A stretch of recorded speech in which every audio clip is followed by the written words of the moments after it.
Break के बाद आपका स्वागत है। आप देख रहे हैं कमोडिटी कॉल और बात करेंगे सोयाबीन की। महाराष्ट्र में सोयाबीन के दाम एमएसपी से नीचे चल रहे हैं। ऐसे में महाराष्ट्र कृषि कीमत समिति ने सरकार से सोयाबीन के एक्सपोर्ट के लिए इंसेंटिव की मांग की है। समिति के अध्यक्ष पाशा पटेल से बातचीत की हमारे संवाददाता सीमन चंदा ने। सुनिए।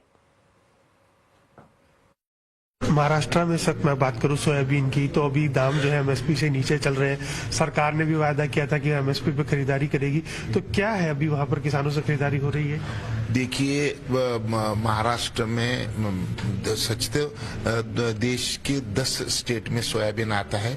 नंबर 1 मध्य प्रदेश है, नंबर 2 महाराष्ट्र है। हमारे पास हमने जो एमएसपी के नीचे सोयाबीन के रेट चल रहे हैं, तो हमने दो तीन जो निर्णय लिए वो बात मैं आपको बताना चाहता हूँ। पहला ये निर्णय लिया है कि मॉइस्चर परसेंट इस साल हार्वेस्ट के समय बारिश ज्यादा होने के कारण 15% से भी ज्यादा मॉइस्चर था और नाफेड तो 12 मॉइस्चर का ही सोयाबीन खरीदता है, तो इसलिए हमने 15% उसको कर दिया है। नंबर 1।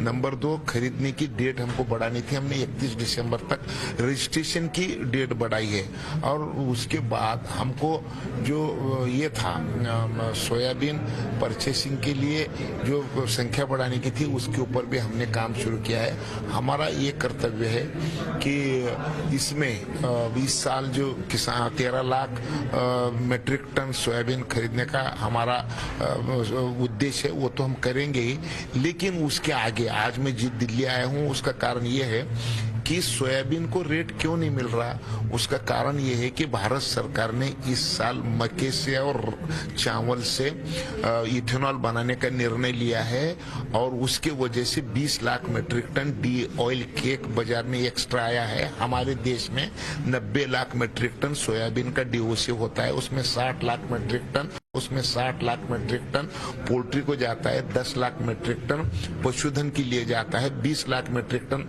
शिल्लक रहता है। वो जो बचता है वो अगर हम देश के बाहर भेजने में कामयाब रहे तो सोयाबीन के रेट बढ़ते हैं और वो बाहर भेजने को हम अगर कामयाब नहीं हुए तो रेट कम होते हैं। इस साल 14 रुपये किलो डीओसी मिल रही है मक्के की और 24 रुपये किलो डीओसी मिल रही है, 42 रुपये किलो मिल रही है सोयाबीन की। इसलिए सोयाबीन की डीओसी बिक नहीं रही है, इसलिए सोयाबीन के रेट कम हुए हैं।